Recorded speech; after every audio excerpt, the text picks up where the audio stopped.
दोस्तों, केदारनाथ का रहस्य, आखिर बंद कपाट के अंदर कैसे जलता है दीप, कौन करता है पूजा। केदारनाथ मंदिर के कपाट 2 मई को भक्तों के लिए खुलने जा रहे हैं। केदारनाथ मंदिर को लेकर हिंदुओं में कई मान्यताएं हैं। ऐसा कहा जाता है कि केदारनाथ में स्थित ज्योतिर्लिंग के दर्शन करने से व्यक्ति के लिए मोक्ष के द्वार खुलते हैं। यह मंदिर 6 महीने तक बंद रहता है और महज 6 महीने ही यहाँ भक्त दर्शन कर पाते हैं। लेकिन जब मंदिर बंद रहता है उस समय भी मंदिर के अंदर दीपक खुद ब खुद जलता रहता है। आखिर कौन उन 6 महीनों के दौरान मंदिर के अंदर पूजा करता है? ऐसे ही इस मंदिर से जुड़े कई रहस्य शिव पुराण में बताए गए हैं। आइए जानते हैं केदारनाथ मंदिर से जुड़े कुछ हैरान कर देने वाले रहस्य। केदारनाथ, जहां आरंभ और अंत एक साथ आकर मिलते हैं, जहां भगवान शिव के होने का एहसास मिलता है, जहां दुखी मन को शांति मिलती है और मुक्ति के द्वार का मार्ग आरंभ होता है। शिव पुराण की कोटि रुद्र संहिता में वर्णन मिलता है। जो मनुष्य केदारनाथ की यात्रा भाव से जा रहा है और मार्ग पर चलते समय किसी कारण उसकी मृत्यु हो जाती है तो उसे भी मोक्ष की प्राप्ति होती है।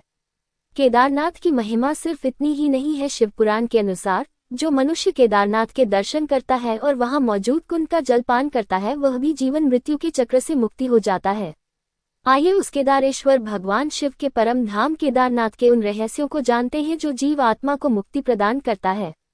आइए केदारनाथ के अंतः रहस्यों को जानते हैं। भगवान शिव को समर्पित केदारनाथ मंदिर उत्तराखंड के रुद्रप्रयाग जिले में स्थित है। केदारनाथ 12 ज्योतिर्लिंग में से एक है, साथ ही पंच केदार में से भी एक है।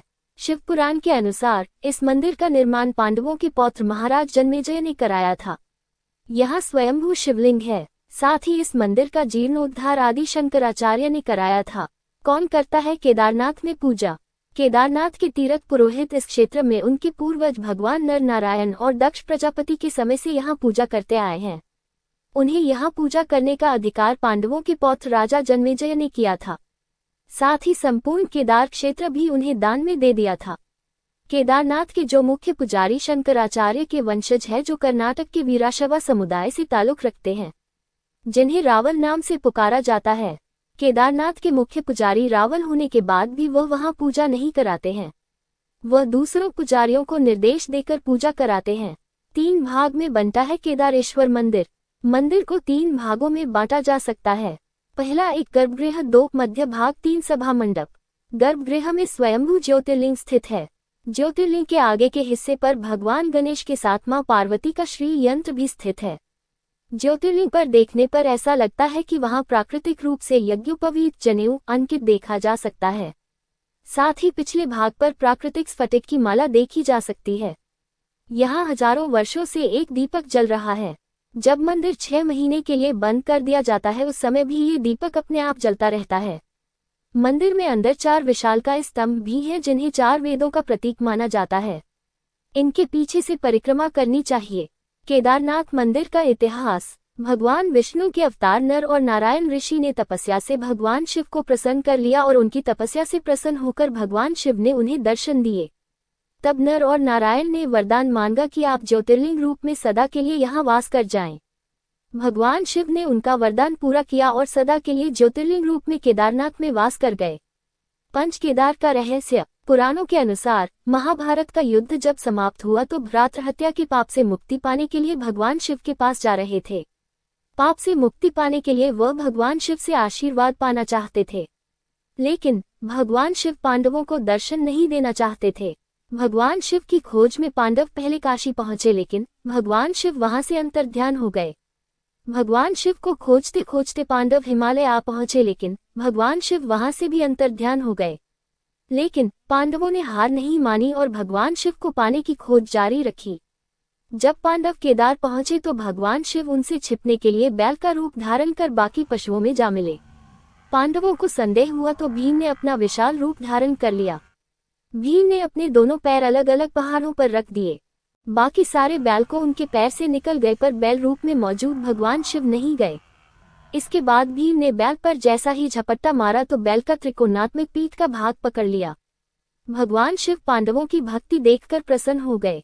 जब भगवान शंकर अंतर्ध्यान हो रहे थे तो धड़ का ऊपरी हिस्सा काठमांडू पहुंच गया, जो आज पशुपतिनाथ के नाम से मशहूर है।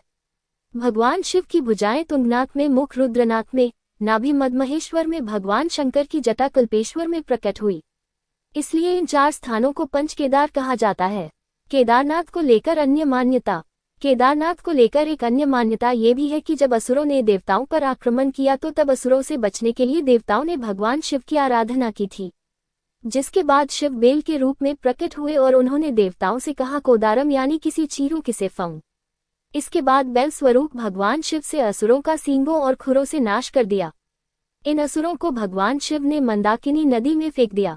केदारनाथ का नाम कोदारम से ही पड़ा है। केदारनाथ के रहस्य। केदारनाथ मंदिर के पास एक रेतस नाम का कुंड है। कुंड के पास ओम नमः शिवाय बोलने पर पानी में बुलबुले उठते हैं। साथ ही इस कुंड का पानी पीने से व्यक्ति को मोक्ष मिलता है। जहां से केदारनाथ की जब यात्रा आरंभ करते हैं तो वहां गौरी कुंड स्थित है। गौरी कुंड का पानी हमेशा गर्म रहता है। यहां स्नान करने के बाद ही केदारनाथ की यात्रा आरंभ होती है। इस कुंड को लेकर मान्यता है कि इस कुंड के पास माता पार्वती ने भगवान शिव को पति रूप में पाने के लिए तपस्या की थी। उस समय देवी पार्वती के लिए ही यहाँ गर्म पानी स्रोत प्रकट हुआ था, इसलिए यहाँ का नाम मां पार्वती के नाम पर गौरी कुंड पड़ा। केदारनाथ मंदिर को लेकर यह भी कहा जाता है कि जब मंदिर 6 महीने के लिए बंद रहता है तो उन 6 महीनों में भी दीप अपने आप जलता है। केदारनाथ मंदिर के आसपास रहने वाले बताते हैं कि मंदिर के कपाट बंद होने के बाद भी मंदिर के अंदर से घंटी बजने की आवाज आती है।